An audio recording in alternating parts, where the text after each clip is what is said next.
देश की जनता से आप करना क्या चाहते हैं? राम कृपाल जी, आप 40 या 45 वर्षों से राजनीति में हैं। आपने पटना के एक भी कार्यकर्ता को मौका क्यों नहीं दिया? हर एक बार आप भी करके क्यों रहे? राष्ट्रीय जनता दल के कार्यकर्ताओं में आपने सिर्फ बर्बाद करने का काम किया।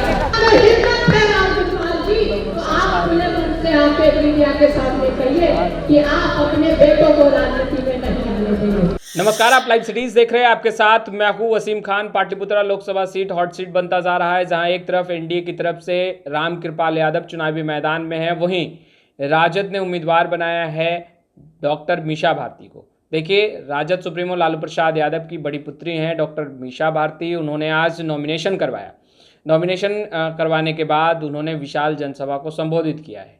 देखिए, विशाल जनसभा को संबोधित करते हुए डॉक्टर मीसा भारती का गुस्सा फूटा राम कृपाल यादव पर।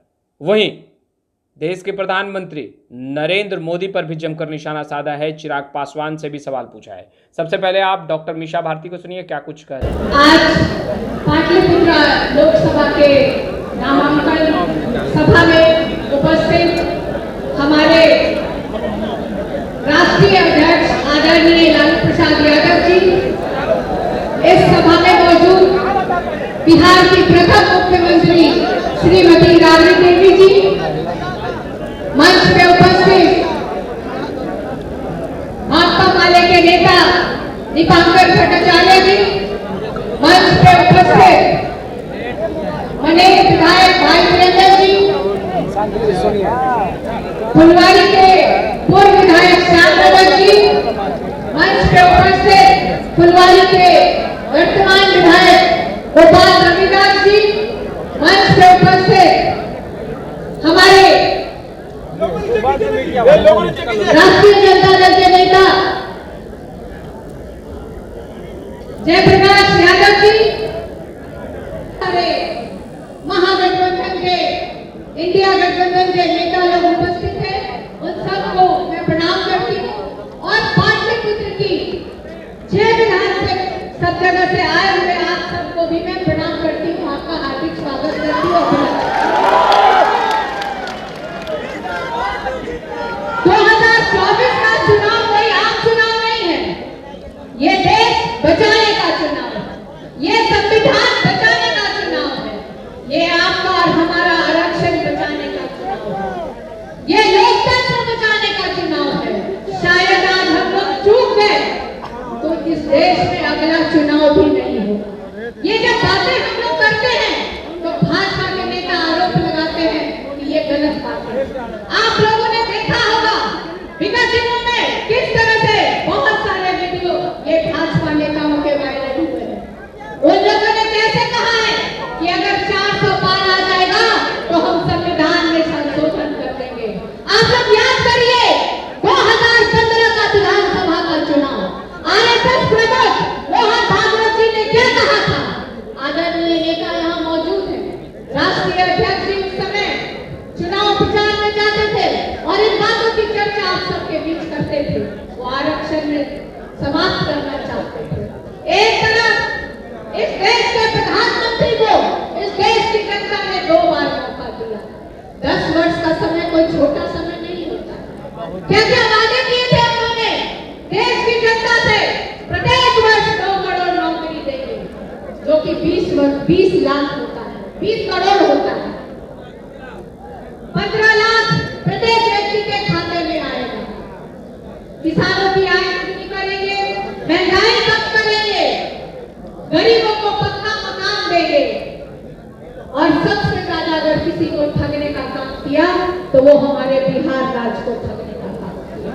बिहार में इन नेताओं को याद आती है तो चुनाव के समय और आते हैं और बोल के जाते हैं बिहार को विशेष राज्य का दर्जा मिलेगा, बिहार को स्पेशल पैकेज देंगे, बिहार में फैक्ट्रियां लगवाएंगे ताकि जो पलायन यहाँ की बहुत बड़ी समस्या है, जो हमारे भाई दूसरे राज्यों में जाके काम करते हैं। मोदी जी कहते थे चुनाव में कि बिहार की बंद पड़ी चीनी मिलों को भी मुक्त करवाएंगे, लेकिन एक भी वादा हमने 10 वर्षों में पूरा नहीं किया। एक योजना लेकर आए, अगली वीडियो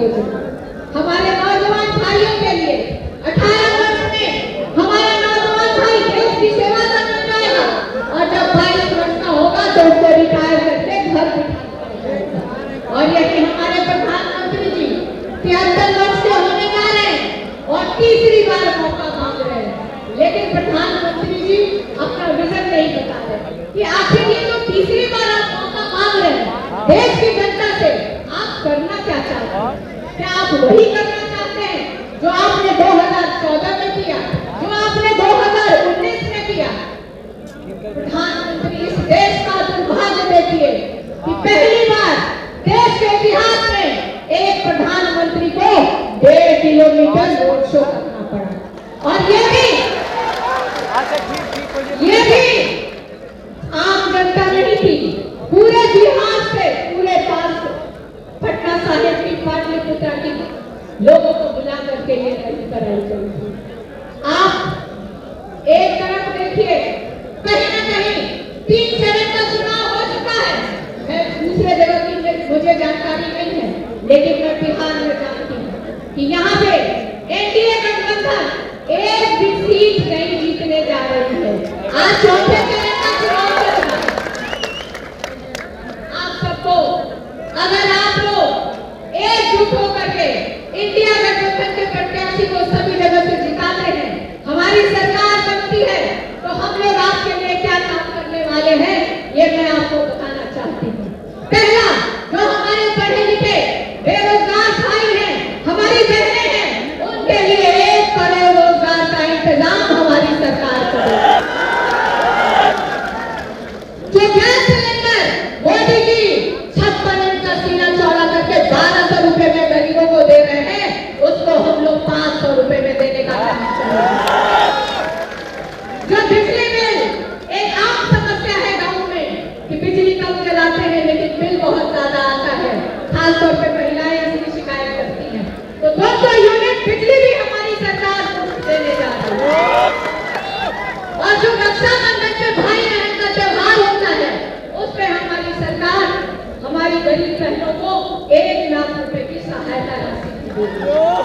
और ये जो अग्निवीर योजना है, इसको हमारी सरकार बनेगी तो समाप्त करेंगे, और जैसे पहले बहाली होती थी उस तरह से हमारी सरकार करने का काम करेगी।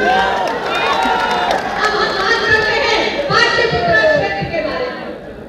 2 बार यहाँ से पाटलिपुत्र की जनता ने भाजपा सांसद महोदय को मौका दिया, लेकिन पाटलिपुत्र आज भी बदहाल स्थिति में है। एक भी डेवलपमेंट का काम उन्होंने नहीं किया। 6 विधानसभा है, सबकी अलग अलग समस्या है। और मैं आपको बताना चाहती हूँ, आजकल मीडिया के कुछ लोगों ने मुझसे पूछा कि रामकृपाल जी परिवारवाद का आरोप लगाते हैं आपके ऊपर। मैं जानना चाहती हूँ, रामकृपाल जी, आप 40 या 45 वर्षों से राजनीति में हैं, अभी 10 वर्ष से आप भाजपा में गए हैं। आपने पटना के एक भी कार्यकर्ता को मौका क्यों नहीं दिया? हर एक बार आप ही करते क्यों रहे?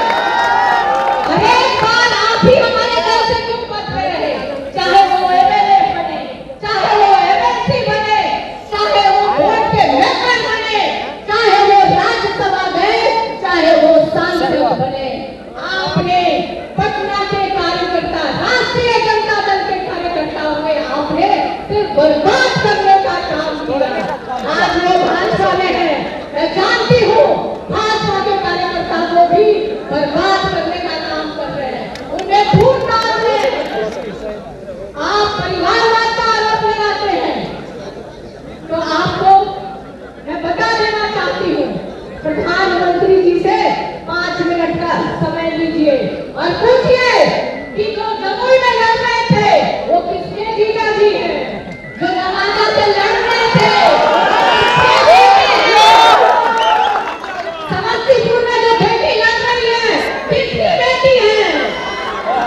और आपको अगर परिवारवाद से इतना ही नफरत है तो आप खुले मन से कहिए कि अपने बेटे को राजनीति में आने नहीं देंगे। अगर आपको हिम्मत है रामकृपाल जी, तो आप खुले मन से आके मीडिया के सामने कहिए कि आप अपने बेटों को राजनीति में नहीं आने देंगे। उसके बाद ही आप हमारे परिवार पे आरोप लगाएंगे। समय बहुत कम है। आप हमारे पिताजी की तबीयत ठीक नहीं रहती है, उनको भी बोलना है। आप सबसे अपनी वाणी पे विराम देती हूँ, आप सबसे विदा लेकर आज इस सभा से आप लोग एक संकल्प लेके जाइए, दोनों हाथ आप ऊपर करके तो आपने सुना डॉक्टर मीसा भारती को। डॉक्टर मीसा भारती पाटलिपुत्रा लोकसभा सीट से चुनावी मैदान में हैं, जमकर गरज रही थी आज खुले मंच से और कहते नजर आ रही थी कि रामकृपाल यादव जी, जो कि परिवारवाद की बात करते हैं, क्या वह सभी से कहेंगे कि फ्यूचर में भविष्य में अपने पुत्र को राजनीति में नहीं लाएंगे। वहीं चिराग पासवान के साथ साथ देश के प्रधानमंत्री नरेंद्र मोदी से भी कई सवाल पूछ रही थी। खैर, इस वीडियो में इतना ही। आपका बहुत बहुत शुक्रिया।